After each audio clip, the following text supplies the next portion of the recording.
Good Saturday morning to you. Kind of a chilly morning this morning. That's what happens this time of year. Well, especially the last couple of weeks, it's been relatively warm and sunny. Kind of an off year for a very harsh winter so far.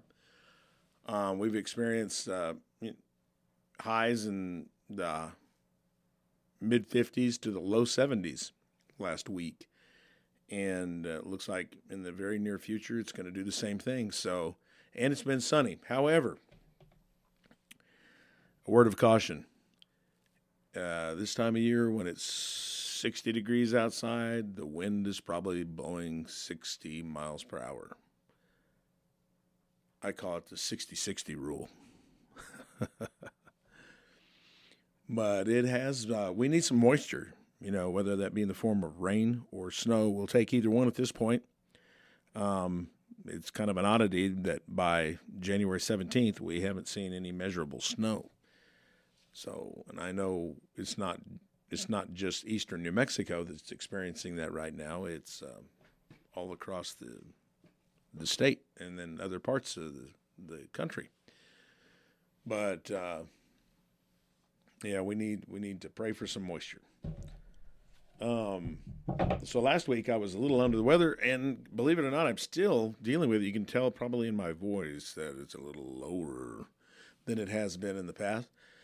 But I don't know. Every day I feel a little better. So I'm hoping for, in the next 2, 3, maybe 4 days, I'll be completely over this. I've always had a face for radio, but now I've got a voice for radio. So in the next 2 to 4 weeks, historically anyway, that would be our coldest days of the winter, which are usually the last week in January and the first week in February. Typically, in those 2 weeks, we've seen lows in the teens or the single digits, sometimes sub-zero, definitely with a chill factor sub-zero. So be prepared for that. I don't see anything in the 10-day forecast that looks like that, but maybe beyond that, we may have some cold weather settling in, and Just be prepared. Last week we talked about how to prepare your house for pipe freezing weather. We haven't had to deal with that yet this year, but I still think that may be coming yet. So just still be prepared. Those outdoor spigots that need to have that freeze miser, that little gadget that you put on your outdoor spigot, and just screws on. And you can turn your water on full blast and nothing happens until it goes below. It's got a built-in little thermostat. When it goes below 30 degrees, it will start dripping water and keep that spigot from freezing. But if you want all those tips, go back and listen to episode 30 of Morning Buzz with the Energy Guy. Should I do that again? Did you get it? Did you hear it? Did it wake you up? It woke me up. Man, I'm telling you, who really needs coffee in the morning when you have Morning Buzz with the Energy Guy? Morning Buzz with the Energy Guy is the only podcast awarded the prestigious Energy Star label. Something we're really proud of. You ever think about new windows? You ever think about going solar?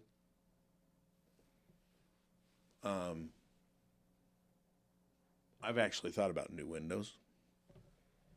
In my second home, I am putting in new windows. But it's only 6.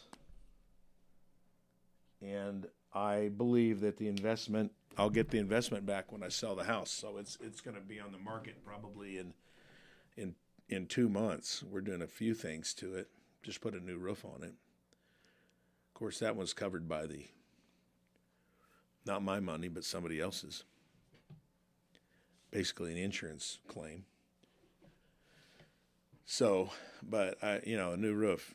It's nice to say when you're advertising a house, hey, this house has a brand new roof, or it has a brand new HVAC system, or it's got brand new windows, or brand new flooring, or completely remodeled, or whatever the case may be. That all that stuff kind of helps sell the house. Now, where does what is that term? The law of diminishing return. Yeah, you can put new windows in your house for $40,000. Have somebody else do it. I've seen this financial model from that company that's really popular. You see a lot of the commercials on TV.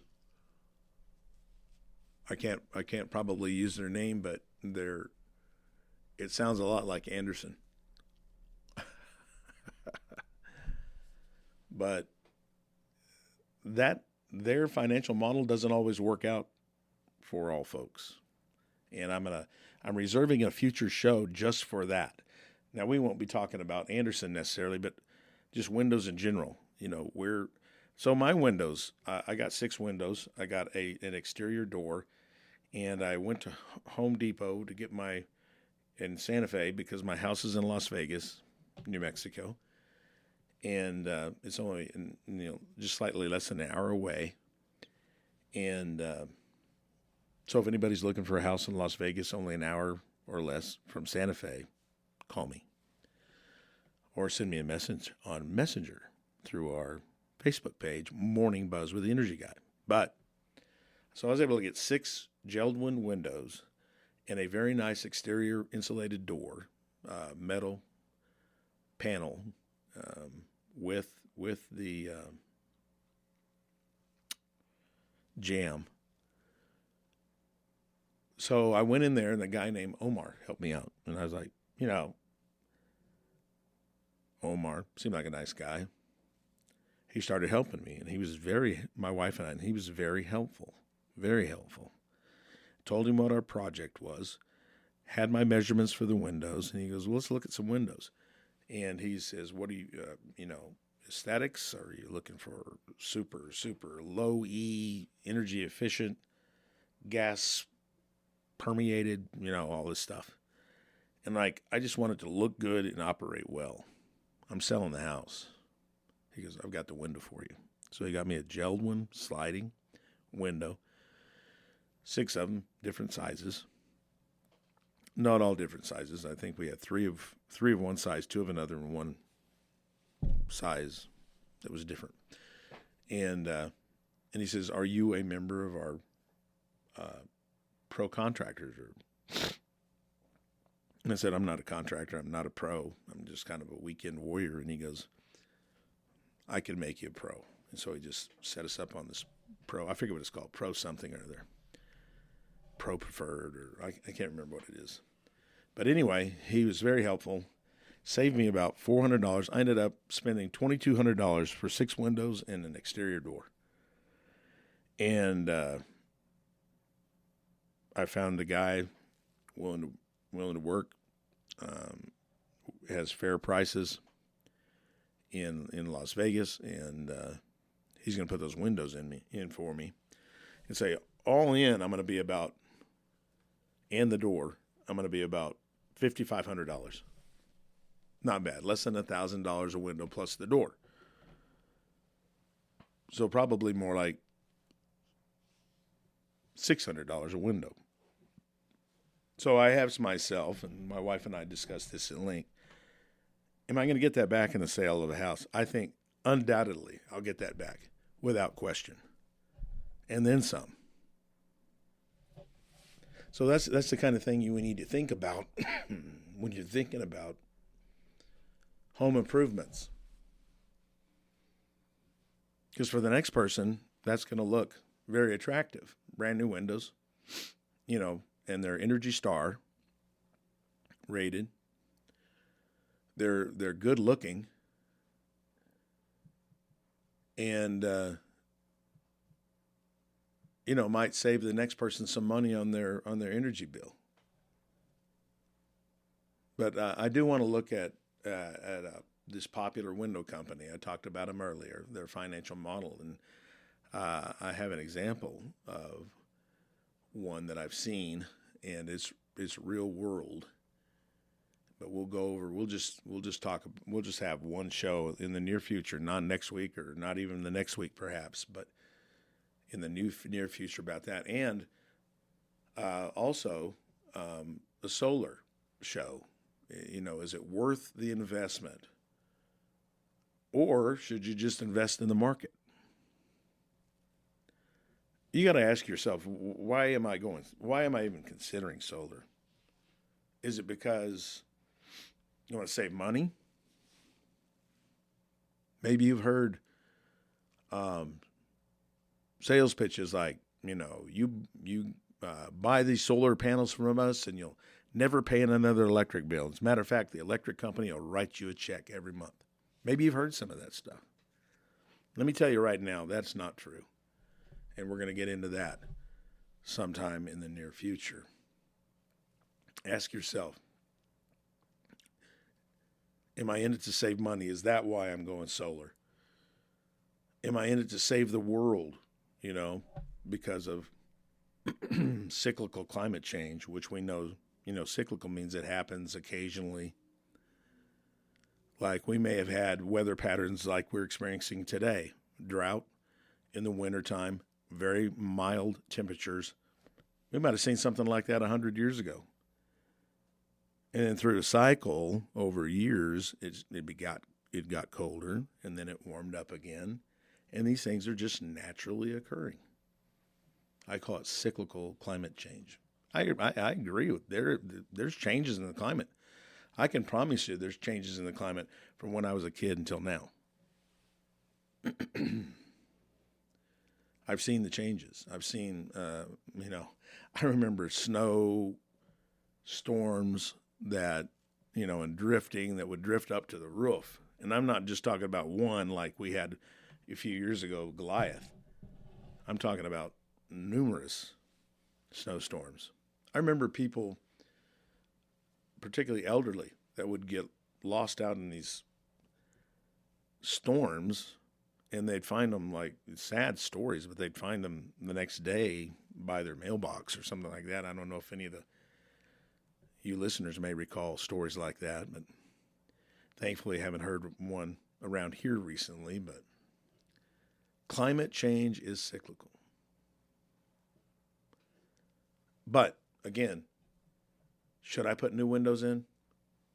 We'll talk about that in an upcoming show. Should I put solar on my rooftop? We'll talk about that in a future. And one thing about it, I don't know if you're thinking, well, I'm going to try to save the environment or the planet, mankind, or whatever your thinking may be, because all this fossil fuel they're burning for energy is killing us. Well, I can tell you right now, Farmers Electric is selling power that's about, the source of the power is about 40% renewable, either wind or solar. 4 out of 10 units is wind, solar, and a little bit of hydroelectric. Very little. But that's substantial. 4 units out of 10 that we sell come from renewable resources. And, some of it's been a pretty good deal. These long-term what do we call those? Purchase power agreements with folks that own the renewable capacity, the generating capacity. So we buy all of our power from Western Farmers Electric Cooperative. It's a G&T out of Oklahoma. We have an all requirements contract, so we can't buy from anybody else except for them. And they do a very good job of diversification. 4 out of every 10 units sold are renewable or come from renewable sources. And then the other 6 come from some kind of fossil fuel source, coal or natural gas. So we really feel like we're doing our part. So if that's your reasoning if that's your reasoning for thinking about going solar, no, we've got you covered in that respect. Real quick about like windows and solar for that, you don't want those to be an emotional decision. You need to sit down, do some math, do it over and over again till it makes sense. Emotional decisions are best left for, choosing paint colors on your remodel. Folks, it is 16 after the hour, and I need to move on. So, this is the time of year, typically, when I start getting phone calls, or we start getting phone calls. And those phone calls, until about 10 years ago, we called them high bill complaints. People calling in complaining about their bill. And one day I sat down and I was doing a little round table with our customer service reps, our billing clerks. And they said, because I'd had an epiphany the night before. And my epiphany was this: it's not a complaint, it's a concern. Because people are getting higher than normal usage bills. And they're like, I didn't do anything different. I need someone that knows what they're talking about to explain that to me. Why is my bill twice as high this month than it was last month? Why is it $200 this month when it was $100 last month and there hasn't been that much weather change? Maybe. One reason is it's just inevitable that we send our bills out, and we've had a cold spell, a couple of cold spells, and it gets cold at night. It's cold out there right now. I mean, we're down around 30 right now. So the heater's probably on. But inevitably, our bills go out, and it's 70 degrees and sunny when they open that bill, when they go to their mailbox. And how soon we forget.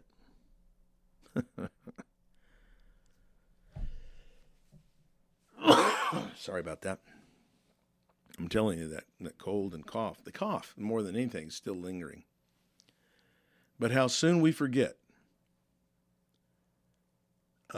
these cold snaps, cold spells, particularly when it warms up to 70 and sunny.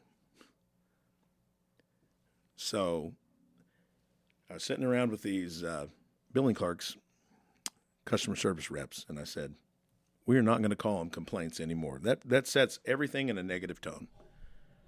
Whether it be, mainly us in our minds. We say, oh, line 2, we've got another high bill complaint, another one. Right. Well, you know what?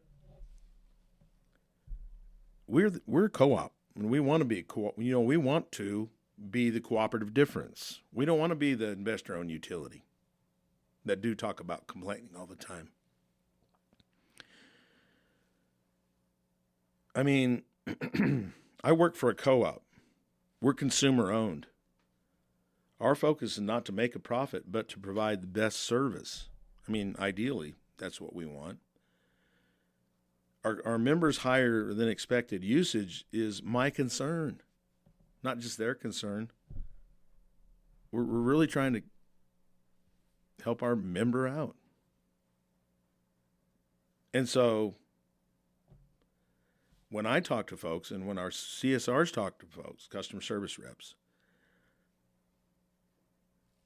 they're going to tell you, let's see how I can help you figure this out. Perhaps together we can get to the bottom of it. Because, frankly, we don't want to buy any more electricity than you want to buy electricity. There's no sense in us having to buy wholesale power if we can figure out how to reduce that for you and reduce it for us.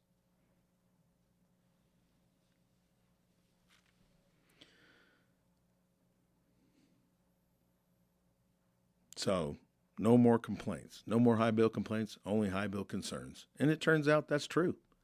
People just want answers. And they may know, then, in the back of their mind, they're like, yeah, I know there were a couple of cold spells, and I remember my heater was running. I remember that day, for about 3 days, our heater was on the blink, and we had about 4 space heaters. We ran 24/7 for 4 days. They may know that, but they just want to be reminded of that. And so basically what we become, when that call starts, we become private eyes, investigators.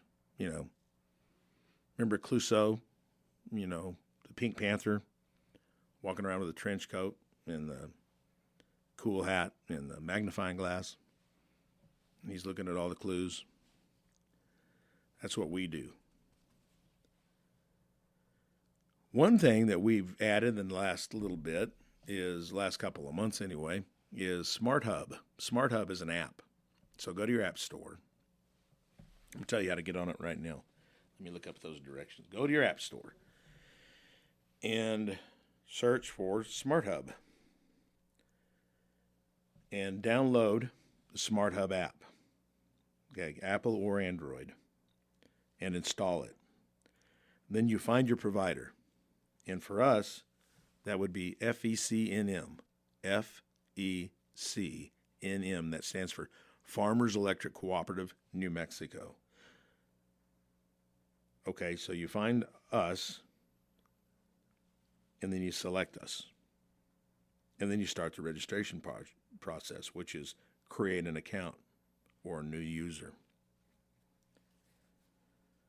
If you already have a Smart Hub account, say you are using Plateau Telecommunications ENMR telephone for your internet, you can go to that Smart Hub account and there's a button that's called Add Utility, and then you look for us that way. So then you're under the same, then you already have the icon, you already have the download, the app on your phone. Anyway, step 4 is enter details, input your account number from your bill and your last name and your email address. Then there's step 5, there's some security you need to complete, security questions, and verify you're not a robot. Check your email, look for a temporary password sent to your email. And finally, log in and set up. Use the temporary password to log in, then create a new permanent password and security phrase. So what does Smart Hub do? Smart Hub is just that. It's smart. It will help you manage your utilities. It will break down over a month's time how much you're using. It will compare what you used this month to what you used last month, what you used a year ago this month. It will also show you what you're using instantaneously. What electric load is your house demanding at that moment? And if you can't sign up, call in, and one of the CSRs will gladly walk you through the process. But Smart Hub is going to help you manage your expenses, and in the end, help you with your overall budget.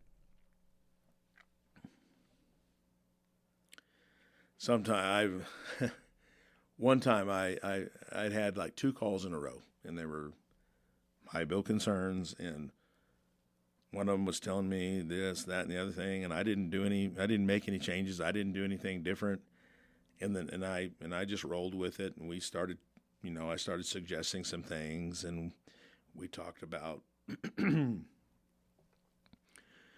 weather and how it had changed, and I ask them sometimes, do you ever think you're hearing your central heating system running, and you're thinking to yourself, it seems like it's running all the time. And oftentimes that answer is yes. So we start talking about that. It turns out that members, customers, consumers, whatever you may be, you just want to be heard, and you want to feel heard, and that's something that we strive for at Farmers Electric anyway. Is that we don't just listen, and then give it some lip service. We actually hear it, and we take it to heart, and we, as a team, will do the best, to the best of our knowledge. We'll try to figure out what's driving your bill and how we can make adjustments and try to save you some money. Some high usage problems stem from vendor disinformation. You buy this hot tub and you only increase your electric bill by $20 a month. Here, sign here. Hey, you install these windows and you'll save cost. You'll save hundreds of energy dollars. Oh, this electric resistant space heater is superior to those that you can buy at the big box stores. And it turns out none of that's true. So you got burned. You got burned by a fast-talking salesman and end up burning your wallet. So I always say, call me first. Call me. Call Tom. And I will listen to what you're hearing, and between myself and Steven across the hallway, we can find a sweet spot. If you just insist that you want solar, we can find that sweet spot. We can find something that will work for you. Is it going to completely eliminate your electric bill? No. Are we going to be writing you checks at the end of each month? No. But if you feel like, you just feel you have the desire to save a little money on your electric bill, and at the same time feel like you're helping the environment, that's great. We can help find, if you insist, that sweet spot. If someone's trying to sell you a hot tub, send us the specs. We'll tell you what it'll cost to operate it. We're going to have to ask you, well, how long is it? How long are you going to have it on? Is it going to be hot and ready to roll? 24 hours a day, 7 days a year, 365 days. 7 days a week, 365 days a year. That's going to get pricey. But we can help you with that. If someone calls and says, hey, this electric resistant space heater is superior than any other that are on the market today, and they're going to save you a bunch of money, call us with the specs. We'll help. We'll walk you through the math. Be happy to do that. I gotta go a little faster. The time's getting away from me. We may go over 30 minutes. We're at 28 minutes, so yeah, we're gonna go about 35 minutes. We will do an energy audit, and that'll take a number of things into consideration, like number of billing days in the cycle. If your billing days vary, this is the simplest explanation as to why your bill may be higher. If you're billed for 35 days this month, last month you were only billed for 20 days, that would be the discrepancy. And sometimes that's the case. You just didn't know to look for it. So we point that out to you. Weather changes. This is not the very exciting explanation for members, but very cold and very hot weather can definitely impact bills. AC and heaters cycle more frequently. And then we talk about insulation and things like that. We talk about, if we, at the end of the audit, we may say, and an audit's not just a home visit. This is the whole thing. Looking at your historical data, looking at the weather patterns, looking at, you're checking your HVAC. How old is your system? Have you changed the filter? Did you know there was a filter? All these things. But we can actually do a hands-on energy audit. Now, it's not fancy. It's not very, nobody's going to write a book about it or make a movie. I call it a quick and dirty audit. And really, there's just no substitute for a good, old, quick and dirty audit and sit down with the homeowners and let's crunch some numbers. Let's see what we're talking about, and let's talk about what I found in my little walk around. A good auditor will analyze usage data prior to the audit, which I do, then share that analysis at the audit, sitting down at a dining room table. We check the meter. We walk through the property, look for energy-consuming loads. At the end of the audit, the auditor, myself, should leave a number of tips for reducing electric usage, emphasizing low-cost, no-cost options. I do that.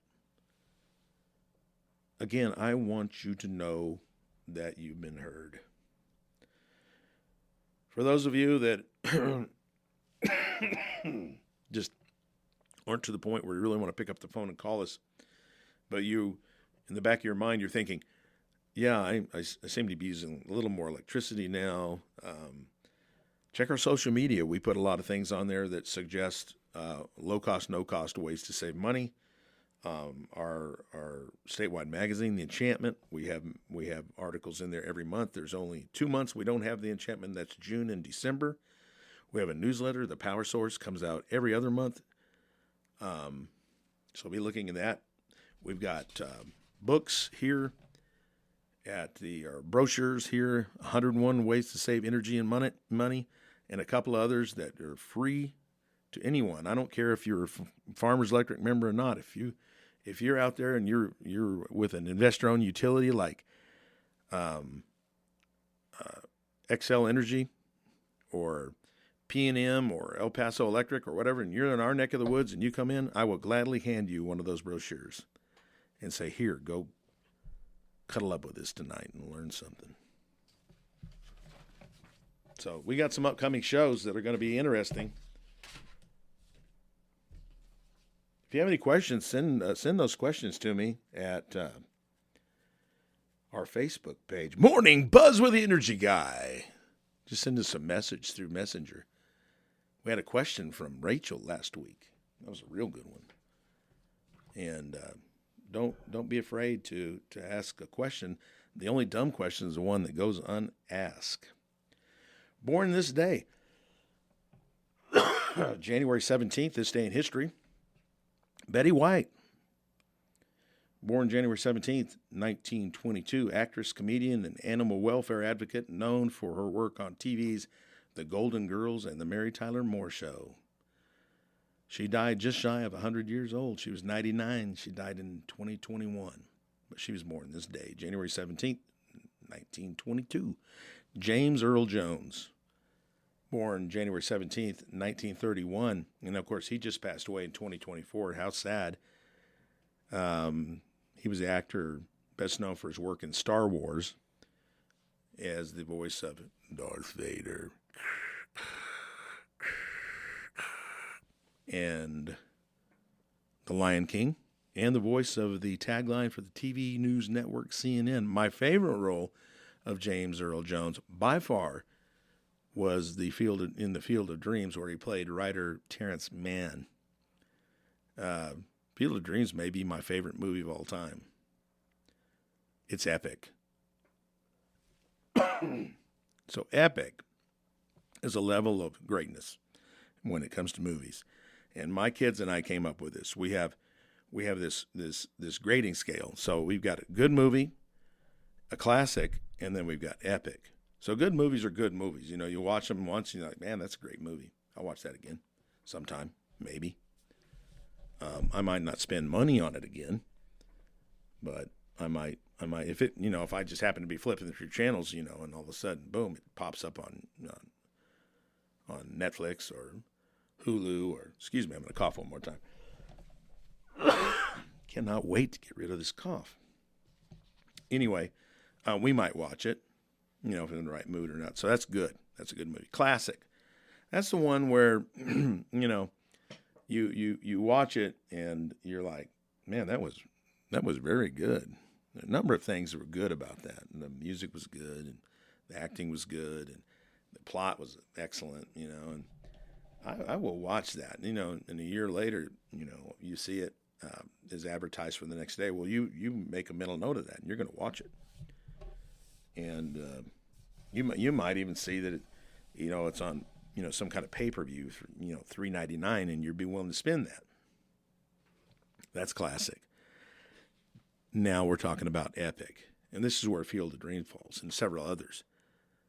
Epic, there's three pieces of criteria. Believe it's three that it has to meet before it becomes epic. At least within my family. Every time you watch it, it's like watching it the first time. That's one. Number two, a musical score which is instantaneously recognizable. Like, you hear the music and you're like, takes you right back there. Field of Dreams. And number three is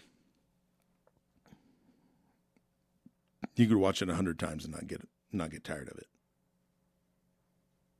And the fact that it stirs emotions. I cannot watch. I honestly, I might have to get up a man card for this one, but I honestly have watched Field of Dreams no less than,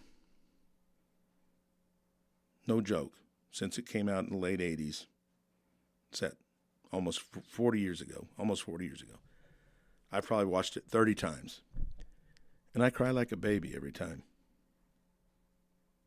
Particularly there at the end where Kevin Costner says, "Dad, you want to have a catch?" And I lose it.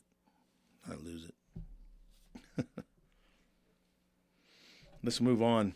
This day, January 17th, 1912, Robert Falcon Scott reaches the South Pole. After a 2-month ordeal, the expedition of British explorer Robert Falcon Scott arrives at the South Pole, only to find that Roald Amundsen, the Norwegian explorer, had preceded him by just over a month. Disappointed, exhausted, they prepared for the long and difficult journey back to their base camp. That would definitely take the air out of someone. This day in history, January 17th, 1953, Corvette is unveiled at the GM Motorama, a prototype of Chevrolet's Corvette 1953 sports car makes its debut at the General Motors Motorama Auto Show at the Waldorf Astoria Hotel in New York City. The Corvette, named for a fast type of naval warship, would eventually become an iconic American muscle car and remains in production today. January 17th, 1995, the Los Angeles Rams announced they are leaving Southern California after 49 years and moving to St. Louis.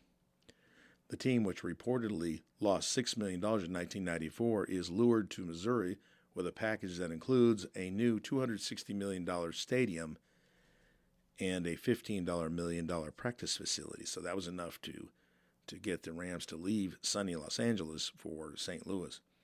Of course, the rest of the story is that the Rams returned to Los Angeles in 2016, where they remain today. Now, tomorrow, the Rams play the hot Chicago Bears after their historical comeback the other day against the Green Bay Packers. So the Bears, they're playing the Bears in the divisional playoff round, and this should be an excellent game. And I do have a prediction for the game. This is going to be our longest show ever, almost 40 minutes. But I want you to know this prediction, and this is according to Nostradamus. I'm Thomas. So Nostradamus' prediction is Rams 26, Bears 23. You guys have a great week. We'll see you next week.